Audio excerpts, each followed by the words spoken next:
Ladies and gentlemen, there's a story that came out in the LA Times where they're making a projection that anywhere from 100 to 200,000 can be lost in the next 2 weeks to CV.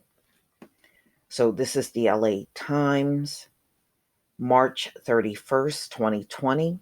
Trump forecasts painful 2 weeks ahead with a minimum of 100,000 US coronavirus deaths.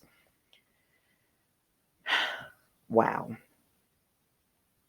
Trump on Tuesday gave his most dire assessment to date of the CV pandemic, telling Americans to prepare for a minimum number of 100,000 deaths and urging them to follow strict rules on social distancing to prevent even greater tragedy. It's a matter of life and death, frankly, he said at a grim White House news conference, nearly devoid of the cavalier pronouncements that have characterized some of his previous briefings about the virus. This is going to be a very painful, very, very painful 2 weeks, he said. When you look and see at night the kind of death that has been caused by this invisible enemy, it's incredible. The US death toll approached 4,000, with roughly 800 Americans reported dead on Tuesday alone, the highest number of daily deaths yet. Top health officials said the country is on track for between 100,000 and 240,000 deaths over the course of the pandemic. Even with a month-long extension of federal guidelines to limit public gatherings, forego unnecessary travel, and avoid restaurants through April 30th.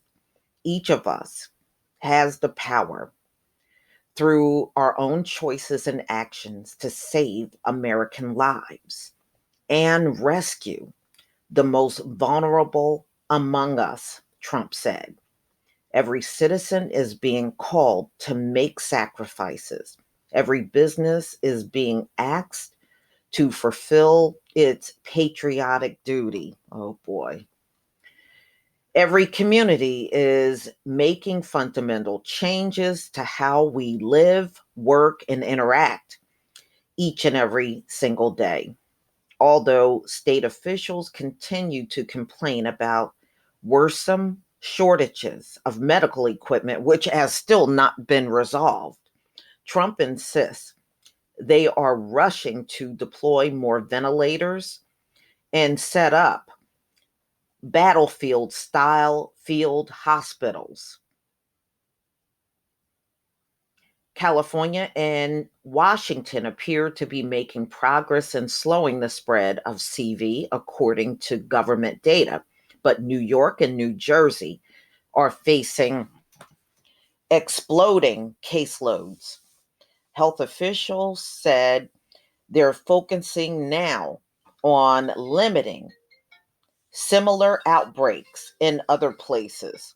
That's the piece that we're trying to prevent in New Orleans, in Detroit, in Chicago, in Boston right now, said Dr. Deborah Bricks, coordinator of the Trump administration's CV task force. Dr. Anthony Fauci, director of the National Institute of Allergy and Infectious Diseases, pleaded with Americans to continue following guidelines on social distancing, even as the number of cases continue to rise. We can't be discouraged by that. The mitigation is actually working and will work, he said. Fauci added, now is the time, whenever you're having an effect not to take your foot off the accelerator. Okay. Last week, he said he was hoping to ease social distancing guidelines as soon as Easter. That's Trump. In order to boost the stalled economy. His health advisors convinced him to abandon those plans, in part by stressing the latest models pointing to a staggering loss of American lives, even with the guidelines in place. In the past, Trump also dismissively compared the virus to the flu, which he noted also caused thousands of deaths a year without requiring a widespread economic shutdown. But on Tuesday, Trump appeared to abandon that argument, speaking of a friend who quickly fell into a coma from CV. It's not the flu, he said. It's just vicious. Trump was somber during the news conference, even morbid at times. He compared the death toll of the pandemic to world wars, said hospitals will be facing a war zone, and spoke of large freezers being parked outside to hold bodies. Our country is in the midst of a great national trial, unlike we've ever faced before. Meanwhile, Congress began debating what to do next to address the pandemic, just days after Trump signed a $2 trillion plus economic stimulus package. The only point of agreement so far seems to be that the fourth round of legislation is likely weeks from being passed, if not longer. House Speaker Nancy Pelosi is floating ideas, including another direct payment to Americans, expanded paid sick leave, and infrastructure projects. Let me tell y'all something. You know what Canada's getting? You can look this up yourself. They're getting $2,000 per month as long as this whole thing is going on and people cannot work. $2,000 a month. These folks want to just give you a little money here and there. That should be a commitment, even from this country, in order to help the people. This should be monthly. You got people out of work with families, with children. Come on now. We certainly can do better, but America has always been a stingy ass country. Our first bills were about addressing the emergency. The third bill was about mitigation. The fourth bill would be about recovery, emergency mitigation recovery, Pelosi told reporters on a conference call Monday. Republicans urge patience as the government works to implement the mammoth legislation they just completed. The bill, the single largest economic stimulus measure ever passed, reaches into many facets of American life, including government-backed loans to keep businesses afloat, expanded unemployment insurance, a single direct $1,200 payout to many people, and billions of dollars for hospital and government payments.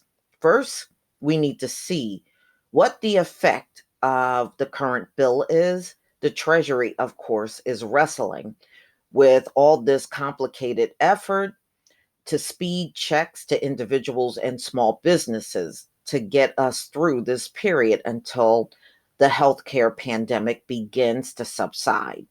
Senate Majority Leader Mitch McConnell told radio host Hugh Hewitt, "We need to wait a few days here, a few weeks, and see how things are working out." Unlike the previous three packages, which were drafted, negotiated, and considered in a matter of days, lightning speed, for the lumbering House and Senate. What comes next could take weeks or months.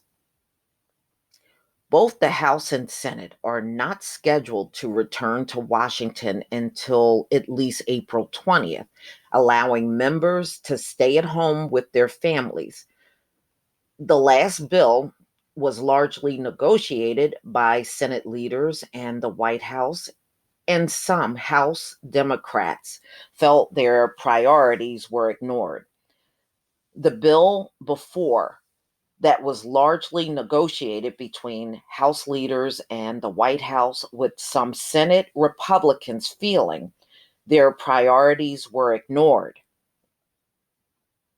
House committees already working remotely to determine what to include in the next package, Pelosi told reporters Monday, and intend to move quickly when they return.